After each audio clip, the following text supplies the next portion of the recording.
en este momento tome la palabra el embajador. Sí, por supuesto. Sí. Y además, una pregunta, sé que podrá desarrollar el tema como lo venía planteando, pero estaba leyendo recién un mensaje del camarada Víctor Cot que hace referencia a que el 8º Congreso del Partido Comunista de Cuba, que comienza mañana, es continuidad de Girón, es continuidad de la lucha histórica del pueblo cubano contra la colonia y contra el imperialismo, que es el carácter que aporta José Martí cuando dice: con la independencia de Cuba y Puerto Rico evitar que los Estados Unidos se extiendan por toda América Latina. Avisora el carácter imperialista de Estados Unidos y la lucha que comienza, la lucha necesaria, la guerra necesaria de 1895, que hoy se cumple un nuevo aniversario, que es reconocido como mayor general de las fuerzas independentistas de Cuba.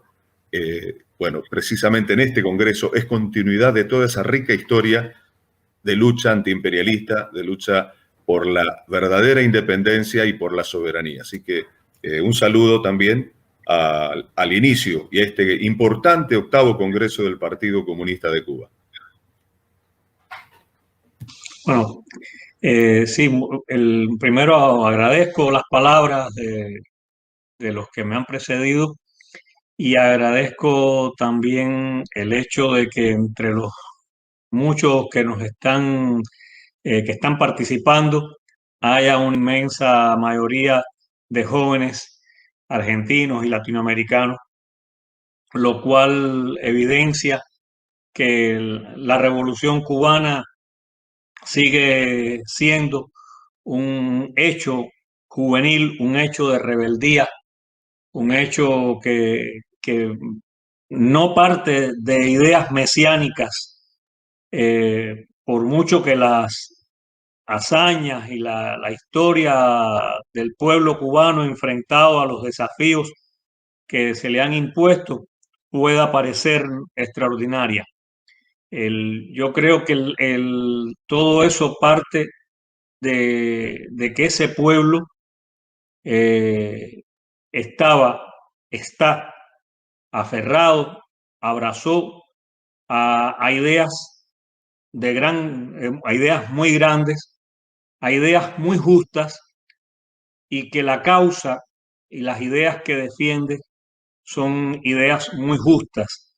Eh, Porque además no lo hace con un sentido egoísta, sino con una convicción profunda, aprendida de José Martí, de que patria es humanidad y de que en el servicio que nosotros le prestamos a nuestra patria, también le estamos prestando un servicio a América Latina y al Caribe y a toda la humanidad.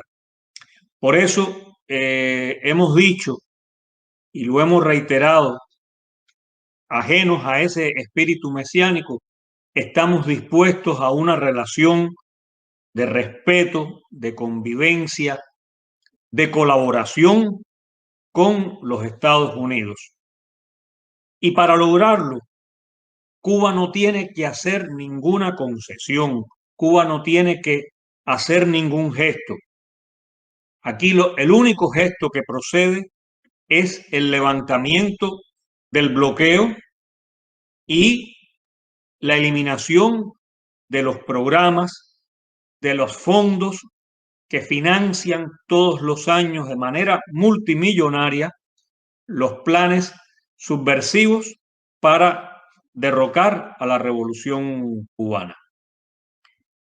Yo creo también que con la revolución de América Latina, con el triunfo de la revolución cubana en Girón, como dijo el propio Fidel, los pueblos de América Latina se sintieron un poco más libres, porque vieron que ese faro, ese ejemplo, no podía ser aplastado.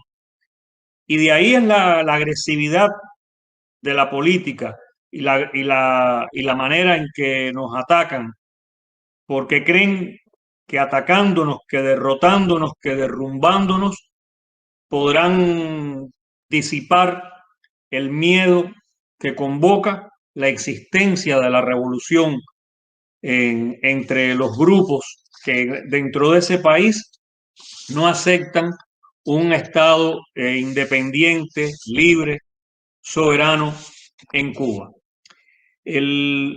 Yo digo también, porque a veces los compañeros me preguntan por las complejidades del momento en que vivimos, que vivimos en un momento revolucionario. No es un momento de derrota,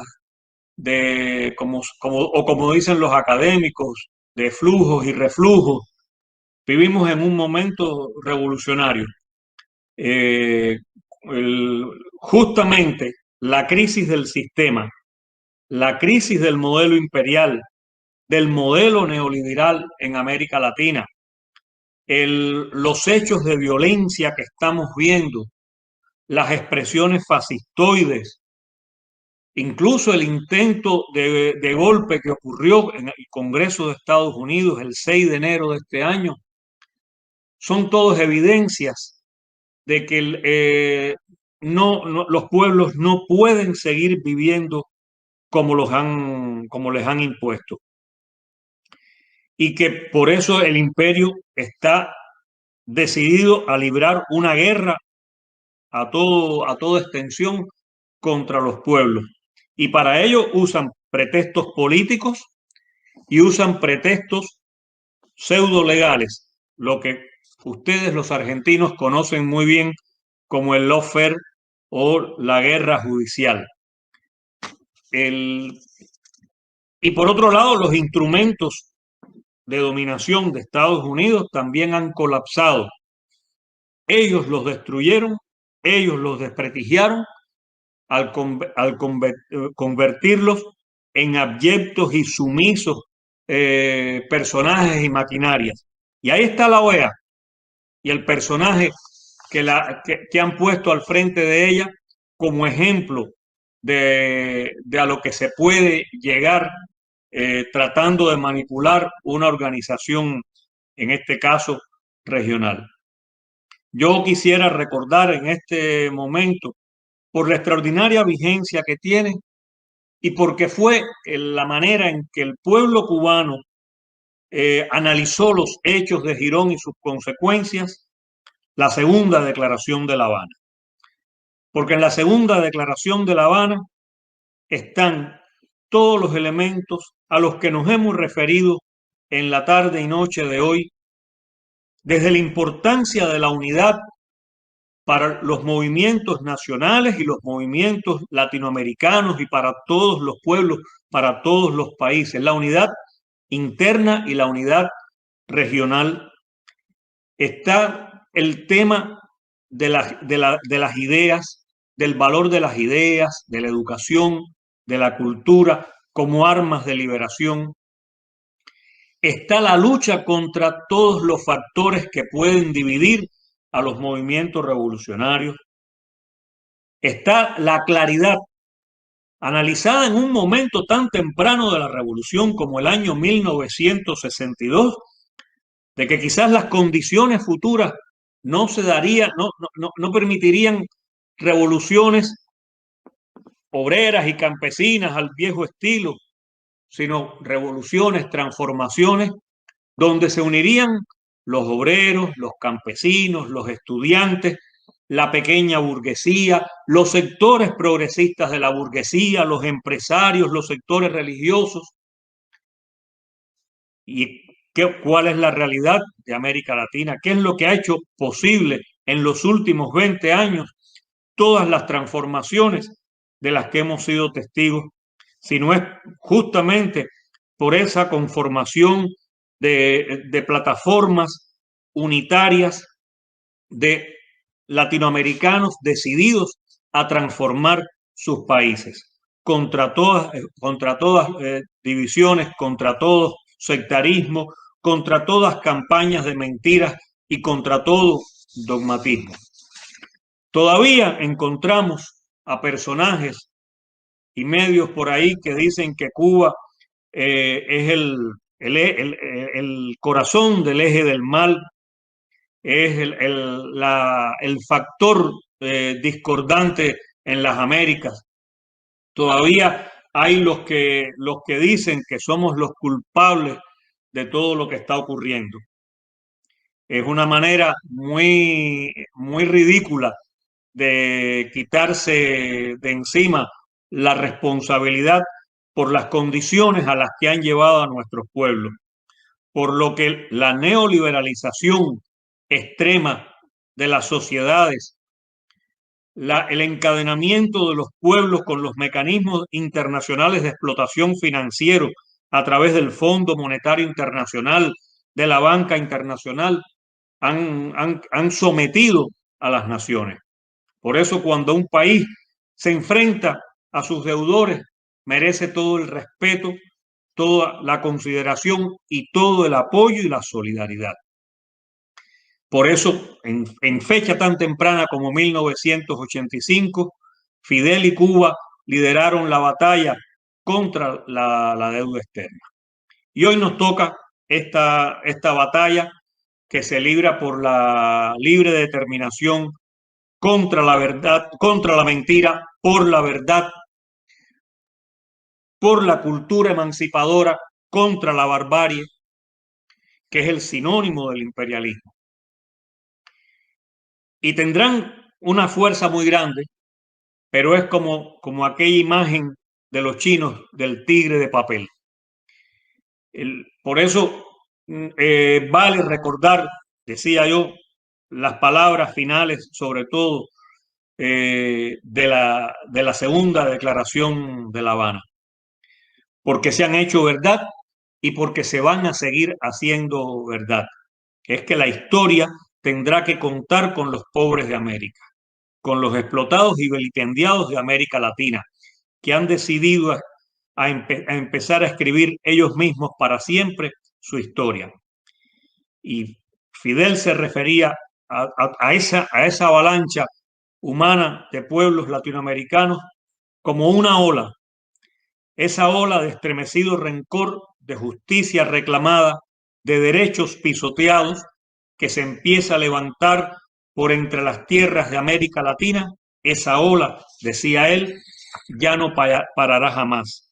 Y terminaba afirmando, porque esa gran humanidad ha dicho basta y ha echado a andar, y su marcha de gigantes no se detendrá hasta conquistar la verdadera independencia por la que ya han muerto más de una vez inútilmente. Ahora, decía él entonces, en todo caso, los que mueran morirán como los de Cuba, los de Playa Girón, morirán por su única, verdadera, irrenunciable independencia. Qué hermoso recordar que estas mismas palabras fueron también pronunciadas en Naciones Unidas por un argentino, el Che Guevara. Y qué importante recordar que decenas de miles de argentinos que perdieron la vida a manos de las dictaduras militares también abrazaron estas ideas. En nombre de todos esos caídos, de los que no han podido ver el presente, en nombre de mi pueblo que se prepara en las próximas horas para escribir un nuevo capítulo de su historia en un congreso que unirá más a los revolucionarios cubanos y que reafirmará la continuidad de la revolución en los hijos y en los nietos de los que la hicieron, donde un líder consagrado por la historia le va a entregar a la nueva generación, a los que nacieron de la revolución, esa joya de la revolución que es el partido. En ese congreso vamos a reafirmar ese juramento que hicimos un día como el de ayer, antes de salir a combatir en Playa Girón, y que reafirmamos después, entre el 17 y el 19, combatiendo, derramando la sangre en las arenas de Playa Girón, en la Ciénaga de Zapata, en Playa Larga, en toda esa zona, que es la idea de que tendremos patria o tendremos muerte. Pero como sabemos que no, que vamos a vivir en esa porfía, afirmamos que venceremos. Muchas gracias.